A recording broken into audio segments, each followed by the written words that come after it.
এই ভিডিওতে আপনারা দেখতে পারবেন যে আপনারা এসটিসি-পে অ্যাকাউন্টটি মানে রেজিস্ট্রেশন করার পরে আপনারা কিভাবে ভিসা কার্ডটির জন্য এপ্লাই করবেন। তো সেজন্য আপনারা চলে যাবেন অ্যাপ্লিকেশনে, তারপর মধ্যে যে অপশনটা আছে এখানে একটা ক্লিক করবেন। তারপর এখানে দেখতে পারবেন ক্রিয়েট ইউর এসটিসি-পে কার্ড, ঠিক আছে? এখানে একটা ক্লিক করবেন। তারপর আপনারা এখানে দেখতে পাবেন ডিজিটাল কার্ড এবং ফিজিক্যাল কার্ড। ডিজিটাল হচ্ছে আপনার অনলাইনে থাকবে আর ফিজিক্যাল হচ্ছে গিয়ে কার্ডটি আপনি হাতে পাবেন। তো আপনি ফিজিক্যাল কার্ড চাইলে নিচেরটাতে ক্লিক করবেন। তারপরে এখানে ইন্টারফেস চলে আসবে। তারপর এখানে দেখতে পাবেন নিচে গেট স্টার্ট অথবা কার্ডে একটা ক্লিক দিয়ে দিবেন। তারপর এখানে কোনো কিছু দেখতে হবে না, সকল কিছুই ফ্রি। তো এখানে টিক মার্ক দিয়ে কন্টিনিউতে ক্লিক দিয়ে দিবেন।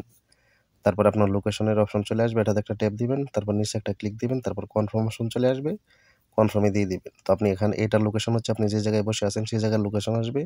তো পরবর্তী কিন্তু কার্ডটা এই জায়গায় চলে আসবে। তো সকল কিছু আপনারা কনফার্মে দিয়ে দিবেন, ঠিক আছে? অন্য কোনো কিছু করতে হবে না। তারপরে আপনার ফোনে একটা ফোন চলে আসবে। তো ফোনটি আসার পরে আপনার কার্ডটি কি আপনি এপ্লাইয়ের জন্য কনফার্ম কিনা তো তারা সেটা বলবে। তো Call from STC Pay to confirm the issuance of a new card. To proceed, please press 8. Thank you. নাম্বারটা চেপে দিবেন, তারপর অটোমেটিক ফোনটা কেটে যাবে। তারপরে আপনার এই লোকেশন মধ্যে কিন্তু মানে এটা অ্যাক্টিভ হয়ে যাবে। তো আপনার ফোনে একটা ওটিপি কোড আসবে, দিয়ে দিবেন। তারপরে কিন্তু আপনার কাজটা শেষ। ইউর ফিজিক্যাল কার্ড মানে অলরেডি প্রিন্টিংয়ে চলে গেছে। আপনার কার্ডটি যখন রেডি হবে তখন কিন্তু আপনার এই লোকেশন মতো তারা এসে আপনাকে ফোন দিবে কার্ডটি নেওয়ার জন্য। তো কার্ড নিতে গেলে কিন্তু কোনো টাকা পয়সা লাগবে না, একদম ফ্রি।